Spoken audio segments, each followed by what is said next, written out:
A gente está expondo o livro de Josué e hoje a gente está exatamente no capítulo 3, então eu te convido para abrir no capítulo 3 de Josué. Você vai lembrar que Josué foi levantado por Deus para levar o povo de Israel para a terra prometida, né? Você vai lembrar que Moisés parou ali na cara do gol, e na hora de chutar, Deus falou, não é você quem vai chutar, chamou Josué para bater aquele pênalti definitivo, né? Então Josué está aqui. A gente ouviu algumas coisas nas últimas semanas, demos uma pausa, eu acho que 1 ou 2 semanas, né, Creuza? Então estamos voltando agora para a gente conhecer um pouquinho mais sobre esse poder que pertence ao nosso Deus. Então quero orar antes disso. Muito obrigado, Senhor, porque a Tua palavra sempre cumpre o propósito para o qual ela existe. Ela penetra no nosso interior, ela transforma, ela revela o que está oculto, ela transforma a nossa mente, ela transforma a nossa vida. O conhecimento dessa palavra nos traz saúde, nos traz vida para o nosso coração, para a nossa mente, para o nosso corpo, para a nossa família, para a nossa igreja. Obrigado porque a Tua graça nos basta e a revelação da Tua palavra também nos basta, Senhor. É disso que nós precisamos saber, aquilo que o Senhor revelou para nós, isso é suficiente para transformar a nossa vida. Por favor, nos ajuda para que essa noite isso também aconteça, Senhor. Faça isso com o nosso coração hoje. Pedimos isso em nome de Jesus, porque Ele insiste em nos enganar, insiste em nos trair, o nosso coração insiste em nos dar opções e sugestões que não vêm da Tua palavra, Senhor. Ele é enganoso e é corrupto, e nós pedimos que o Senhor nos dê discernimento para perceber essas más intenções da nossa carne, Pai. Essas nossas más intenções que vêm lá do nosso interior, frutificado, regado, adubado pelo nosso pecado diário, pelas nossas decisões erradas, pelas nossas intenções, mesmo que ocultas, pecaminosas. Nos ajuda, Senhor. Nós só temos o Senhor, nós só temos a Ti para recorrer, só temos o Senhor que pode nos ajudar, Senhor. Por isso os salmistas olhavam para o alto do monte e perguntavam de onde vem o socorro, e a resposta é imediata: o socorro vem do Senhor que fez os céus e a terra, o Deus Todo-Poderoso, o Deus de Israel, o Deus da igreja. É a Ti, Senhor, que nós recorremos, porque não temos outra fonte de socorro, nós não temos outra torre forte, outro castelo forte, outra torre segura que nos dê essa proteção, Pai, que o Senhor nos dá. Obrigado por isso, nós clamamos essa noite em nome de Jesus. Amém. Não tá não, cara. Ajuda aí, por favor. Acho que você vai ter que fechar e abrir de novo. Por favor. Enquanto isso, a gente vai ler o capítulo 3, desculpe. Diz assim no versículo 1: no dia seguinte, logo cedo, no dia seguinte do quê? É necessário para que a gente relembre que a ordem de Deus a Josué veio logo no capítulo 1. Você vai lembrar ali no versículo 10, então Josué, depois de ser ordenado por Deus a conduzir o povo à terra prometida, Josué ordenou aos oficiais do povo: percorram o acampamento e digam ao povo que prepare os suprimentos, pois daqui a 3 dias vocês atravessarão o rio Jordão e tomarão posse da terra que o Senhor seu Deus lhe dá. Eu sei que o Creuso já mencionou isso, mas é bom lembrar. Josué, o nome de Josué no hebraico Yehoshua, tem um ro aqui no meio que foi subtraído né? No Novo Testamento ele aparece sem essa sílaba, e é justamente o nome dado para Jesus Cristo. É claro que em Josué a gente percebe uma tipificação do que seria o Cristo para nós, do que é o Cristo para nós. Então veja que Moisés representa a lei de Deus para o povo, o encarregado de levar a lei para o povo. E exatamente no momento em que Moisés sai de cena e entra Josué, aquele que vai conduzir o povo finalmente para a terra prometida. O povo vai deixar de zanzar por 40 anos no deserto e finalmente vai chegar onde Deus prometeu, a terra onde mana leite e mel. O povo vai deixar de comer as providências de Deus do céu, como o maná. O povo vai deixar de depender de suprimentos de Deus, entre aspas, e finalmente vai produzir a própria terra. Então finalmente terão posse de um lugar que o representa como povo, como pátria, como nação. Finalmente isso vai se concluir, e Deus chama Josué e diz: daqui a 3 dias isso vai acontecer. Ao 3º dia, Josué atravessa o povo para a terra prometida. Você lembra de alguma tipificação nesse sentido? A Bíblia diz que Jesus Cristo foi a propiciação de Deus para que finalmente conseguíssemos ser livres do pecado, finalmente, definitivamente. Não só isso, santificássemos e pudéssemos, ainda não, mas já desfrutar de tudo aquilo que Deus planejou para a nossa vida, colher do fruto, finalmente, do que é estar debaixo das mãos de Deus, da proteção de Deus e da providência de Deus definitivamente em Cristo, aniquilando todas as consequências do nosso pecado, ou melhor dizendo, as consequências eternas, finalmente propiciando aquilo que a gente precisa para desfrutar da eternidade já, apesar de ainda não, mas já hoje, sentir e presenciar e poder se apoderar daquilo que Deus nos providenciou lá na cruz. E finalmente, ao 3º dia, em Cristo, nós somos definitivamente libertos do pecado, da escravidão do pecado. Outro dia eu estava lembrando isso na escola dominical. Tem uma palavra que vem lá do Pentateuco, dos primeiros livros da Bíblia, e vai até o Novo Testamento, que tem a relação com a nudez. Então você vai lembrar que Adão e Eva se sentiram envergonhados com a nudez e se esconderam de Deus após o pecado. E essa palavra, ela evolui. Você vai lembrar de alguns personagens que se envergonham com a nudez, e isso passa a ser um sinal de vergonha. Há recomendação para o sacerdote que quando ele subisse numa escada, ele tomasse cuidado, porque abaixo da roupa dele ele usasse alguma coisa para que as suas partes íntimas não fossem expostas, porque isso seria um sinal de vergonha para ele. E essa palavra, ela vai evoluindo no Antigo Testamento, agregando novos significados, como a própria decadência do ser humano, o pecado, a transgressão, e isso afasta o homem de Deus. O profeta Jeremias, se eu não me engano, diz assim: o que faz separação entre vós e o vosso Deus são os vossos pecados.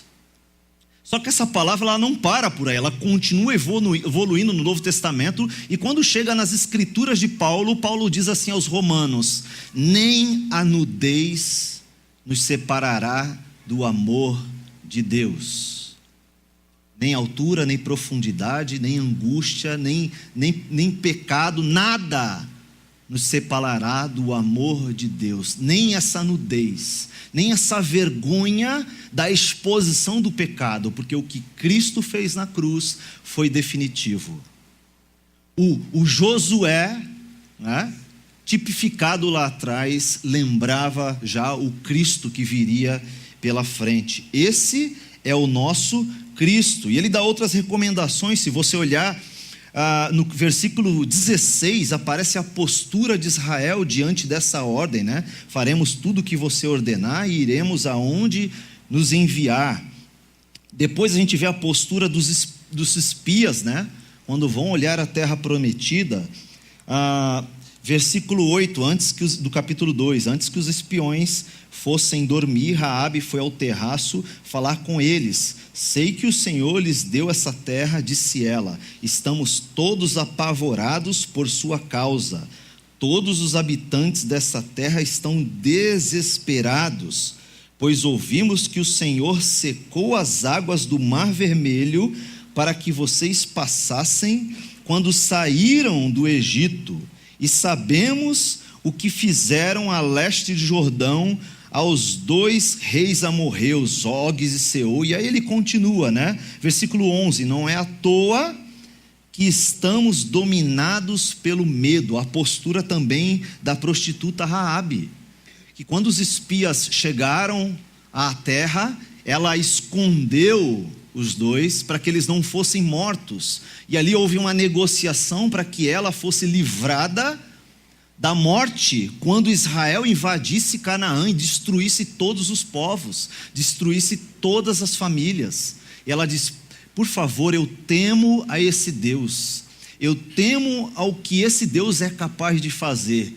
E aí outra coisa interessante que aparece, Raabe aparece na genealogia de Jesus Cristo, uma prostituta. Incrível o que Jesus pode fazer àquela pessoa que olha para ele com temor e olha para os planos de Deus com temor e teme a esse Deus. Me parece que nesse momento era uma postura de Israel também, né? Parece que Israel entendeu, não sei se completamente, mas parece que estava solícita a obedecer. Então é nesse parâmetro, é nesse contexto que a gente chega no capítulo 3, mas no finalzinho, que faz a ponte com o capítulo 3, versículo 23 do capítulo 2, diz assim: então os 2 espiões ou espias desceram da região montanhosa, atravessaram o Jordão e relataram a Josué, filho de Num, tudo o que lhes havia acontecido. O detalhe aqui, que você conhece a história, logo mais o Jordão será aberto e o povo passará em terra seca, como foi o Mar Vermelho. E já já você vai entender um pouco mais da dimensão disso. Mas a questão que eu quero que guarde no coração de vocês é: como que esses 2 espias atravessaram, ida e volta? Só diz que eles atravessaram. O mar não se abriu para eles, está dizendo aqui o rio, não está dizendo aqui. Então guarde essa informação, por favor. Versículo 24, certamente o Senhor nos deu toda a terra, disseram eles. Todos os seus habitantes estão desesperados por nossa causa. Agora pensa comigo, um povo incrédulo que estava do outro lado do rio, atemorizado com um povo menor que eles, mas o medo não era exatamente do povo, porque eles tinham muito mais poder bélico do que Israel nesse momento. O medo deles era justamente do Deus que Israel servia. Você sabe que às vezes, eu comecei falando isso, né? Às vezes a gente está diante de problemas na vida, diante de coisas que parecem intransponíveis, de respostas que não vêm, de angústias, de problemas, de preocupações que parece que são intransponíveis. Parece que as outras pessoas envolvidas, ou as pessoas que estão ao redor, às vezes nem crente fala assim: tenha fé. Sabe o que eu me lembro, Creuze? Eu lembro de uma vez que o Creuze contou, e a Arit, e quando eles perderam 2 bebês antes de ter o Noah, né, por aborto, eles chegaram no médico, sentaram diante do médico, já desesperados, tristes, chorosos, e o médico disse assim para o Creuze: o que você faz? Aí o Creuze falou assim: eu sou pastor. Ele falou: então volta para casa e ora. Que é o que Deus, está na mão de Deus. O médico que era incrédulo, né? Então às vezes acontece isso, pessoas que são incrédulas até falam para a gente: olha, é muito fácil fora da situação fazer isso, mas é uma verdade. Veja como um povo incrédulo olhava para Israel e falava com medo, e às vezes o próprio Israel tinha medo de atravessar, tinha medo da providência, talvez Deus poderia falhar na providência. Não é isso que acontece quando Israel reclama do maná, começa a olhar para o Egito e falar: putz, lá que era bom, Lá a gente comia da sobra, mas a comida era melhor do que esse maná velho aqui. Tem que comer pão todo dia. Aí vem a chuva dos cordonizes, né? Que Deus, agora vocês vão comer tudo. Tá, o ensinamento, eu lembrei dos pais, sabia? Quando eu li esse texto. Tá o filho lá, tá brigando por causa do frango, né? Com outro filho, brigando, e você lá só ouvindo, peraí, vai lá na padaria, compra 2 frangos, come tudo. É bíblico isso. Deus fez isso com Israel. Agora vocês vão comer tudo e vão se entupir de frango. Comem, não sei quem foi que fez isso aqui uma vez, eu ouvi alguém falando já. Vai comer tudinho, vai beber o suco inteiro, mas está vomitando. Você vai aprender a você não brigar por causa de comida, né? Deus fez isso com Israel. Israel, a gente fala, puxa, Israel era cabeça dura, não aprendia. Mas a gente faz a mesma coisa, gente.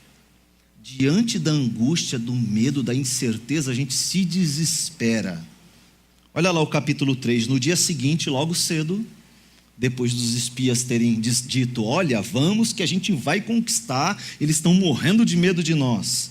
Josué e todos os israelitas partiram de Sitim e chegaram às margens do Jordão, onde acamparam antes de atravessar o rio. 3 dias depois, os oficiais correram ao acampamento, e aqui a primeira reação dos oficiais, e deram a seguinte ordem ao povo: quando virem a arca da aliança do Senhor, seu Deus, sendo carregada pelos sacerdotes levitas, saiam das suas posições e sigam a arca.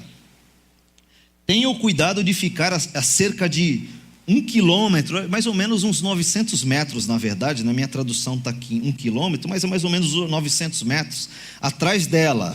Não se aproxime demais, assim vocês saberão por onde ir, pois nunca passaram por este caminho. Então Josué disse ao povo, purifiquem-se, uma referência a Êxodo capítulo 19, né, quando ele fala de se limpar, se lavar as vestes como um sinal de purificação, um processo de purificação para algo que virá. Então ele diz, purifiquem-se, lavem as vossas vestes, pois amanhã o Senhor fará grandes maravilhas entre vocês. Êxodo 19 também fala sobre isso, versículo 15, né? Versículo 6, pela manhã então Josué disse aos sacerdotes, aí a reação de Josué, a ordem de Josué aos sacerdotes, levantem a arca da aliança e conduzam o povo para o outro lado do rio. Eles levantaram a arca da aliança e foram à frente do povo.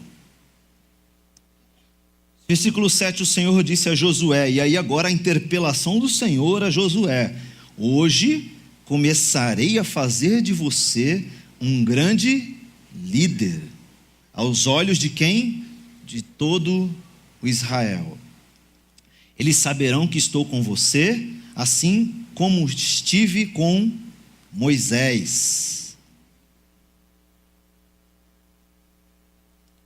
Dê a seguinte ordem aos sacerdotes que carregam a arca da aliança, quando chegarem junto às margens do Jordão, parem exatamente ali. Versículo 9. Então Josué disse aos israelitas, aproximem-se e ouçam o que diz o Senhor seu Deus. Hoje vocês saberão que o Deus vivo está entre vocês. Ele certamente expulsará quem? Os cananeus, os hititas, os heveus, até os ferezeus, os girgazeus, os amorreus e os jebuseus de diante de vocês. Dá uma pausa aí, abre em Números capítulo 13, versículo 19, ou 29, desculpa.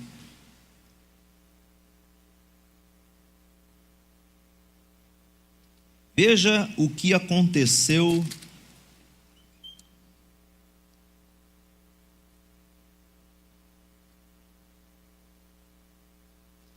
lá em Números capítulo 13, versículo 29. Puxa um pouquinho do 25. Depois de passarem 40 dias explorando a terra, os homens retornaram a Moisés, a Arão e toda a comunidade de Israel em Cádiz, no deserto do Parã. Relataram o que tinham visto e toda a comunidade mostraram os frutos que trouxeram da terra. Este foi o relatório que deram a Moisés. Isso aqui é prestes o quê, gente? O que ia acontecer logo na sequência? Estavam olhando o quê?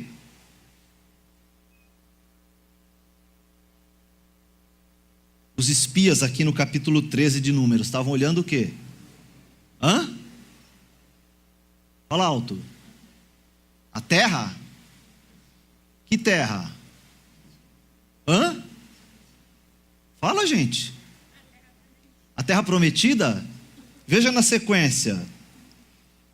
Relataram que entramos na terra a qual você nos enviou. Mas quem que enviou?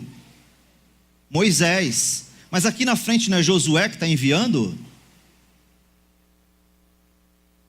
Então o que tem diferente aqui? Moisés e Arão aqui. E lá na frente é Josué. Qual que é a diferença?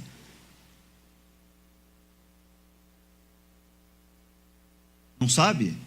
Lê na sequência. Aqui está o tipo de fruto que nela há. Contudo, o povo que vive ali é o quê? Poderoso. E suas cidades são o quê? Grandes e fortificadas. Vimos até os descendentes de quem?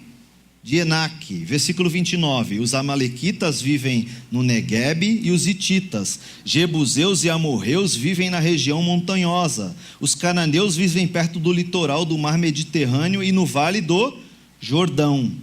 Calebe tentou acalmar o povo que estava diante de quem? De Moisés. Para partir agora mesmo para tomar a terra, disse ele. Com certeza podemos conquistá-la. Você notou alguma diferença nesses dois textos? Você notou que no texto de Josué aparecem mais povos do que aparecem lá em Números? O que será que Deus está mostrando aqui? Porque agora Deus está dizendo: hoje vocês saberão que Deus vivo está com quem? Com vocês, pela boca de Josué. Deus vivo está com vocês. Ele vai destruir muito mais do que vocês viram. Muito mais povos existem lá do que vocês viram. Veja, o problema do outro lado é maior do que vocês imaginam. Mas saibam que esse Deus já sabe além do que vocês sabem. E Ele já preparou. Ele vai vencer por vocês. Mesmo que vocês não conheçam. Vocês estão aterrorizados. A maioria dos espias voltaram amedrontados. Só 2 entenderam que é possível vencer. Mas fiquem despreocupados. O problema não é só esse. Existem mais povos lá. O problema é maior do que vocês imaginam, mas fiquem tranquilos, porque Deus vai se mostrar para vocês hoje. Ainda hoje vocês entenderão que esse Deus vivo conhece muito mais o problema seu do que você mesmo. E Ele já está preparando a vitória para vocês. Amém? Pode acontecer isso na nossa vida às vezes, querido? Pode, independente de quem é o líder. Independente de quem está te enviando, independente de quem são as pessoas que estão ao teu redor. Deus sabe da sua vida, melhor do que você, melhor do que as pessoas que estão ao redor, melhor do que as pessoas que você vai encontrar. Deus sabe exatamente do que você precisa. Não tenha medo, somente seja forte e corajoso. Deus vai providenciar o que você precisa. Por onde vocês vão atravessar, já já vocês saberão do que eu estou falando. Versículo 11, vejam, a arca da aliança que pertence ao soberano de toda a terra os conduzirá para o outro lado do Jordão. Escolham agora 12 homens das tribos de Israel, um de cada tribo. Os sacerdotes levarão a arca do Senhor, o soberano de toda a terra. Assim que seus pés tocarem a água do Jordão, a correnteza será o quê? Interrompida, rio acima, e as águas se levantarão com um muro. Já já, talvez a gente fale um pouquinho sobre isso, se der tempo. o período, o tempo em que eles viviam, dos anos, em relação aos anos do calendário da época, era mais ou menos o mês de abril aqui, para nós. E era uma época de cheia no Rio Jordão. Era o pior momento para eles atravessarem o rio.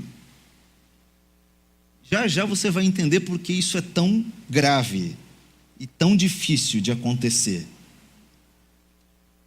Versículo 14: o povo deixou o acampamento para atravessar o Jordão, e os sacerdotes que levavam a arca da aliança foram à frente deles. Versículo 15: era a estação da colheita, e o Jordão transbordava sobre as margens. Assim que os sacerdotes que levaram a arca puseram os pés na água, junto às margens do rio, a correnteza acima deles, daquele ponto foi interrompida e começou a se acumular a uma grande distância de lá, perto da cidade chamada Adã, nos arredores de Zaretã. E a água abaixo daquele ponto correu para o Mar Morto, que é onde termina, até o leito do rio secar. Então todo o povo atravessou a frente da cidade de Jericó. Em frente da cidade de Jericó. Versículo 17: os sacerdotes que levavam a arca da aliança do Senhor ficaram parados no meio do leito do rio, em terra seca, enquanto o povo passava. Esperaram ali até que todo Israel tivesse atravessado o Jordão em terra seca. Deixa eu te mostrar um negócio.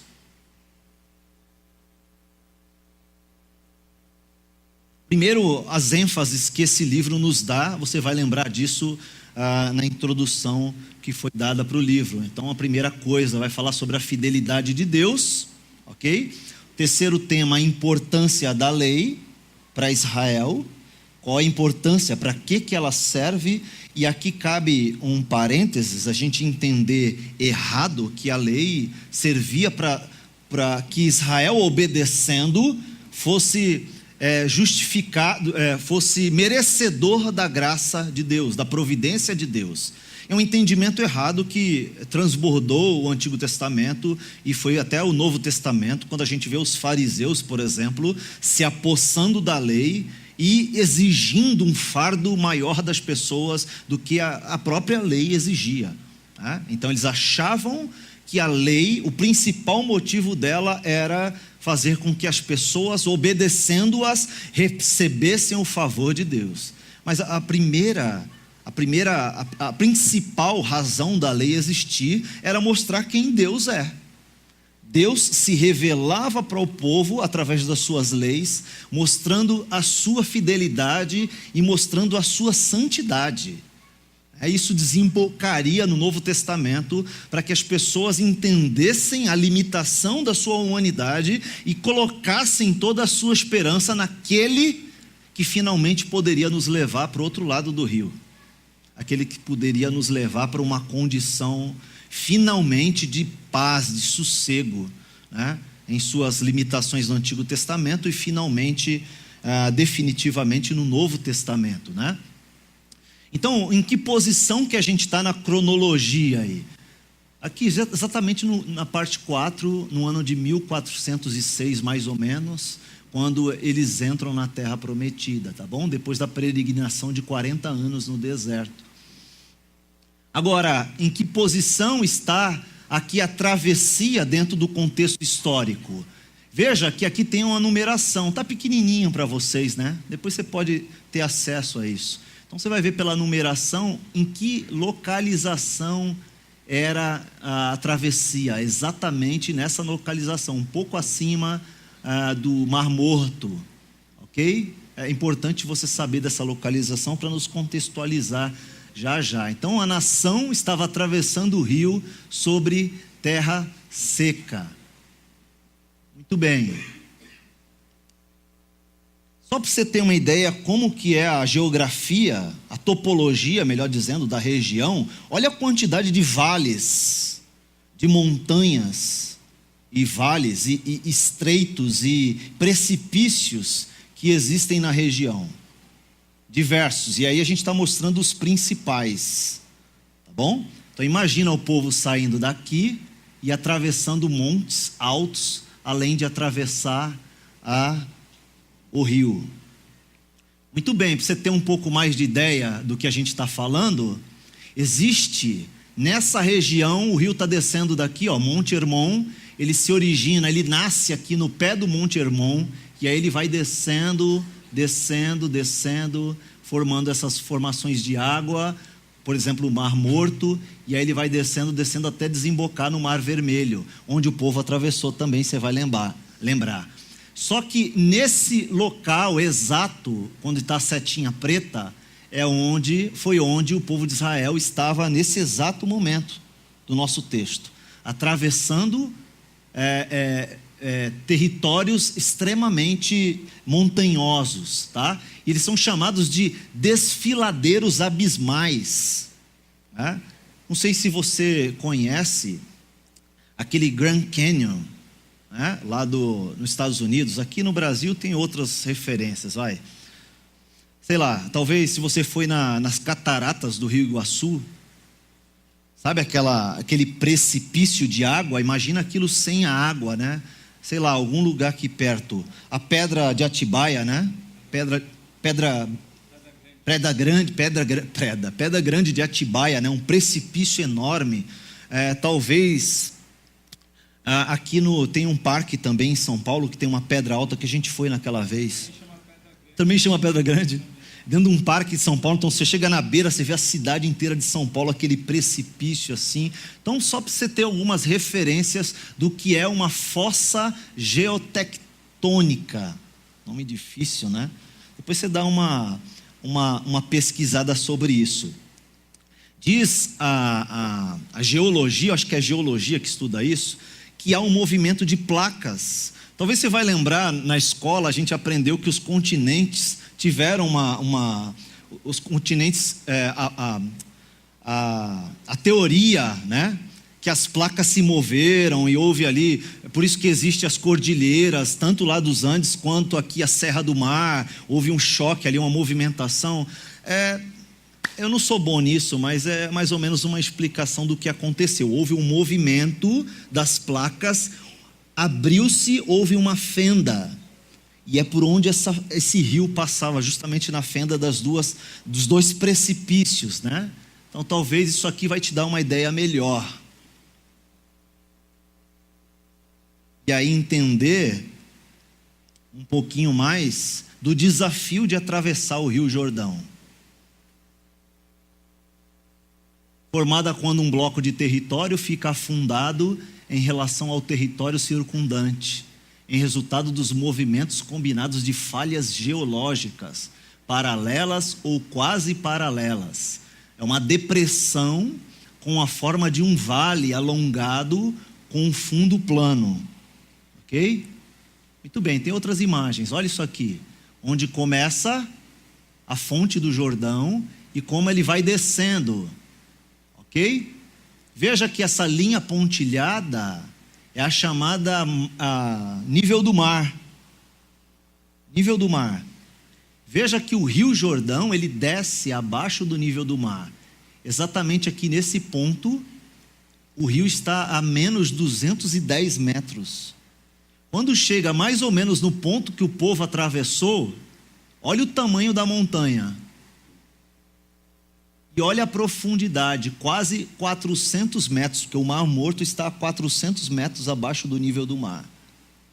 Então veja, de tal montanha, imagina que eles estivessem passando por aqui, que é o ponto mais baixo, são 350 metros acima do nível do mar. Aqui, 900. Então eles vão passar por um rio que está quase 800 metros abaixo do nível do mar. 400, né? 800 seria o fundo do Mar Morto, né? Desafio não. Veja aí mais uma imagem agora tridimensional. O ponto exato onde estão atravessando, se eu não estou com a visão ruim, aqui é o Mar Morto.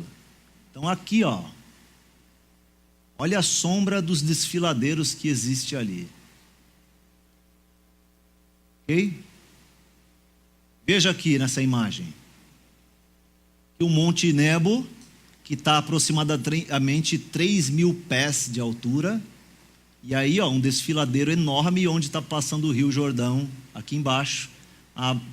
No momento que no local onde eles estão atravessando, cerca de 400 metros abaixo do nível do mar. Era um desafio? Não. Agora imagina que era um momento de cheia no rio. E diz o texto que esse rio subiu até a borda, até o ponto mais alto. Será que Israel tinha um pouco de razão de duvidar dessa travessia aí? Será que é meio insano? Será que o que move um povo a confiar numa travessia dessa? Será que os nossos problemas se assemelham a esse desafio de atravessar o rio? Eu não vi aqui nesse instante as pessoas duvidando. Simplesmente obedeceram. Se estavam acreditando ou não, também não diz o texto, mas foram fazer. Mas e os espias? Como é que eles atravessaram isso aí, gente? Imagina você, eu sou homem, Creuze. Imagina assim, eu e o Creuze voltando lá, o Creuze assim, não, vamos lá que vai dar. A gente passa uma corda, a gente vai e atravessa numa árvore, eu e o Creuze. Ai, coitado. Não sabe o que está falando. Ô, Creuze, tá louco, velho. Pô, olha o Lê Freitas. Você acha que vai conseguir descer aquela montanha lá, velho? Não vai, velho, não vai. Creuze, se a gente chegar com essa ideia lá, os caras vão voltar para trás, velho. Às vezes eu falo isso pro Creuze, olha, cara, isso aí não vai dar certo, velho. Não, cara, isso aí é muito, o povo não vai. O Creuze é o homem da fé, né? Não, vamos, o negócio foi, cara, você tá louco, velho, a gente não sabe voar, cara. Tal, a gente não tem corda, mesmo que tivesse corda, é altura. Pô, a Mayla é uma frágilzinha, tá? Cara, o tamanho dela, vai desarrumar o cabelinho dela dentro do mar. E aquela água não vai, a água não vai parar, vai morrer um monte de gente afogada, a Lindinha não sabe nadar, cara, não vai dar certo isso aí, cara, esquece isso aí, olha o tamanho do desfiladeiro, cara. Não, vai, vamos que vai. A altura do negócio. Imagina você chegando ali na ponta e um cara falando assim, cara, vamos que vai dar. Descendo para subir do outro lado depois.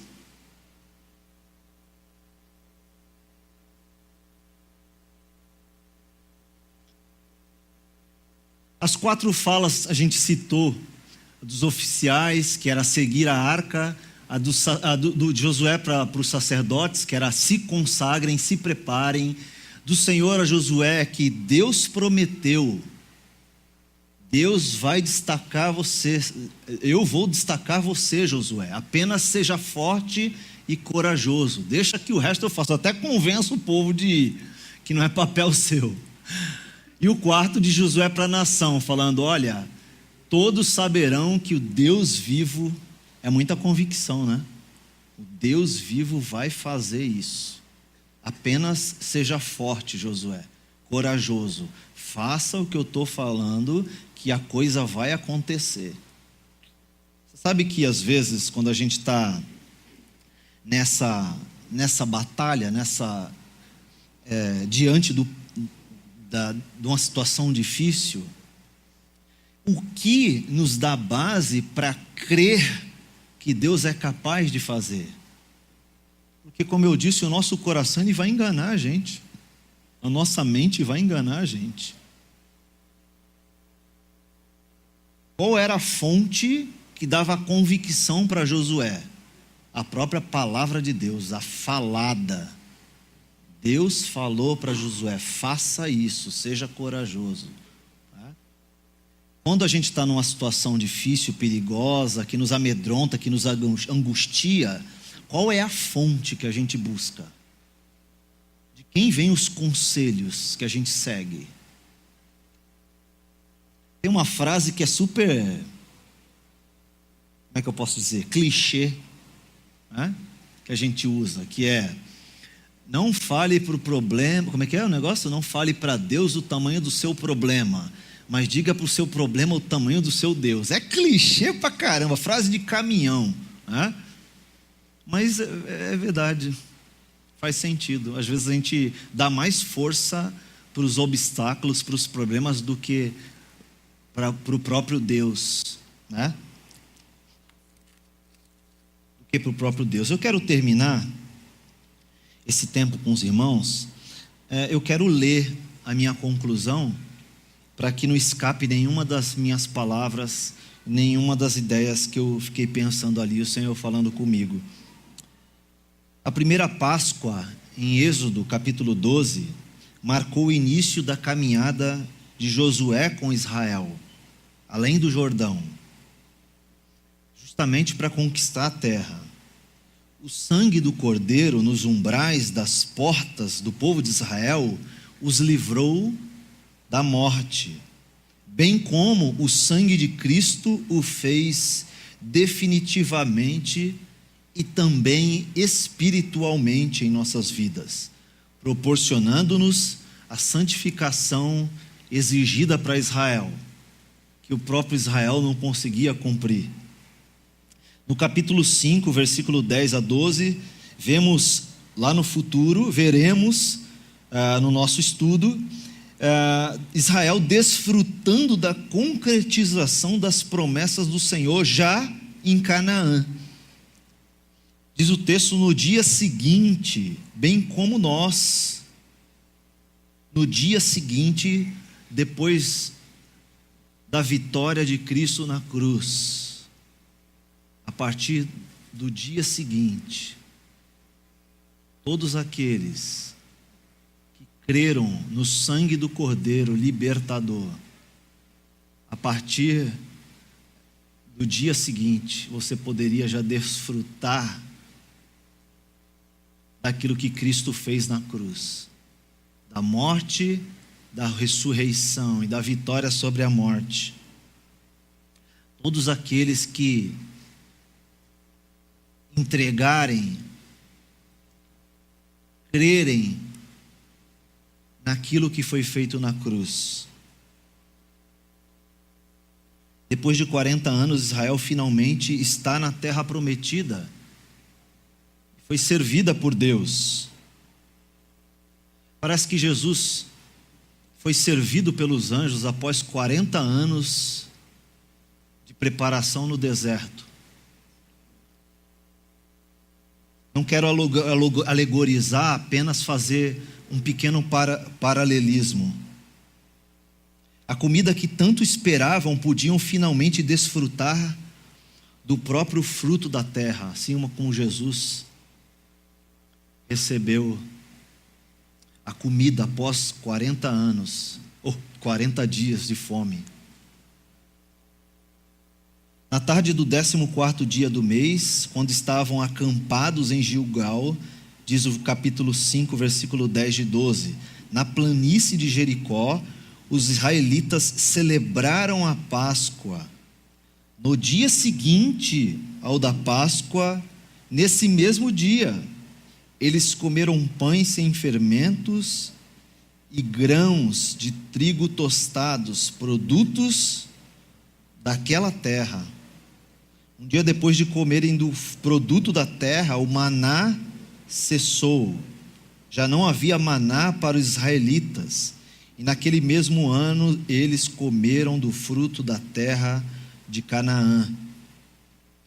O povo subiu do Jordão no dia 10 de Nisã, capítulo 4, versículo 19, que era o primeiro mês do ano lunar e que correspondia aproximadamente ao mês de abril. Os israelitas não podiam ter chegado antes do dia 8 de Nisã à margem oriental do ameaçador rio Jordão, ou seja, 3 dias antes eles teriam que chegar à margem.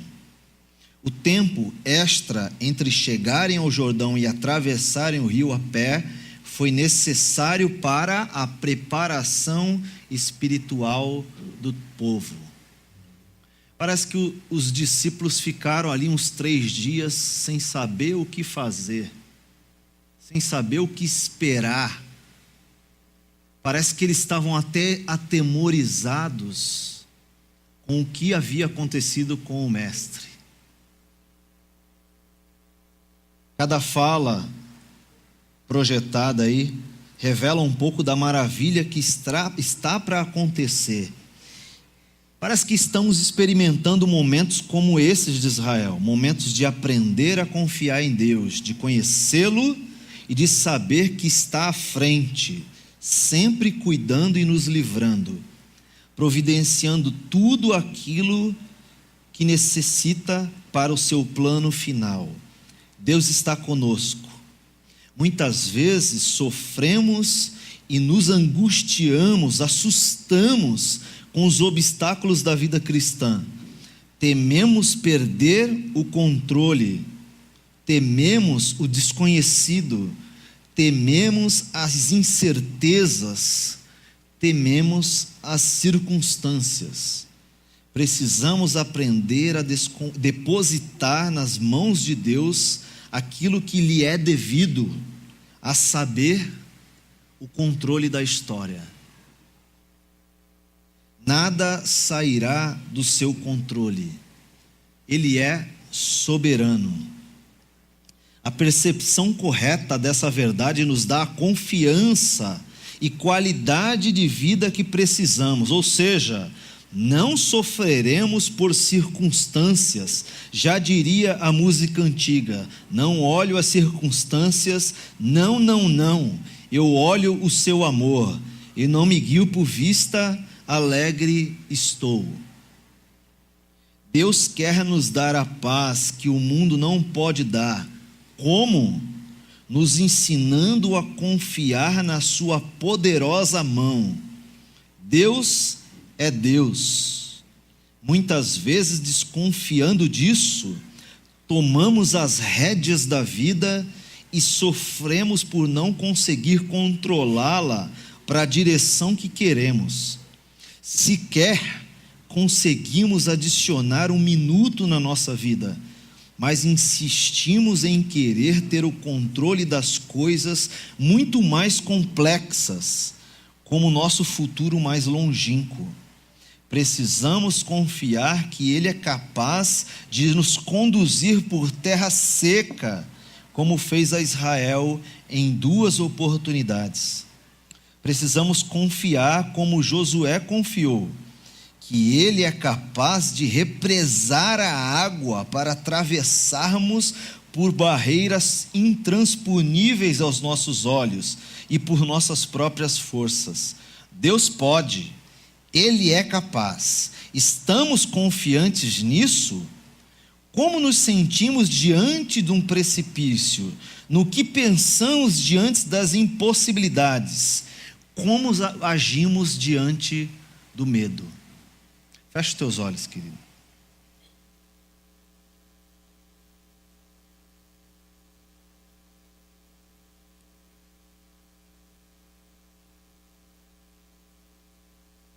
Não sei se todos aqui já entregaram a sua vida para o Senhor.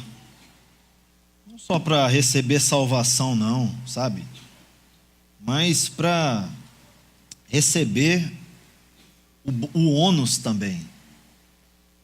Abandonar sua própria vida, abandonar seus próprios desejos, seus próprios sonhos, abandonar aquilo que você acha que te fará feliz. Estamos prontos para abrir mão do que somos e do que queremos? Talvez você não tenha feito isso ainda, e eu te dou a oportunidade, faça isso agora. Fala: Senhor, minha vida não está legal, e eu não estou feliz, porque eu estou insistindo a andar com as minhas próprias pernas. Eu quero te obedecer, eu quero andar como o Senhor quer que eu ande. Eu quero aprender da tua palavra e obedecer a tua palavra. Eu sei que isso é fonte de vida, de saúde para o meu corpo, inclusive. Você que já é cristão, e eu te convido a rever algumas coisas. rever se os sofrimentos na nossa vida não têm sido gerados mais pelos nossos desígnios do que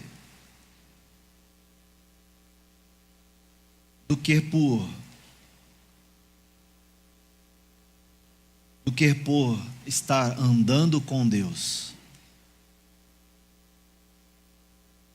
Senhor, nós queremos entregar em Tuas mãos nosso coração, os nossos planos, nossos sonhos, porque somente o Senhor tem palavras de vida eterna para as nossas vidas, Senhor. Diante do precipício, a gente se assombra, se amedronta. Diante do precipício, a gente se assusta, se desajusta, se perde, porque muitas vezes a gente está olhando com os olhos humanos, a gente está olhando com aquilo que a gente é capaz de fazer, aquilo que está ao nosso alcance. Eu sei que andar com o Senhor, viver com o Senhor, muitas vezes a gente não vai saber o que vai acontecer ou como vai acontecer, mas depende de nós, ou precisamos colocar, centralizar o nosso coração e as nossas projeções para a vida, os nossos planejamentos, tudo em Tuas mãos, porque é o Senhor que faz o melhor por nós, Senhor. Por favor, faça isso conosco. Nosso coração teima em nos enganar e a gente precisa aprender a confiar em Ti, Senhor, na Tua palavra. Nós oramos assim em nome de Jesus, amém.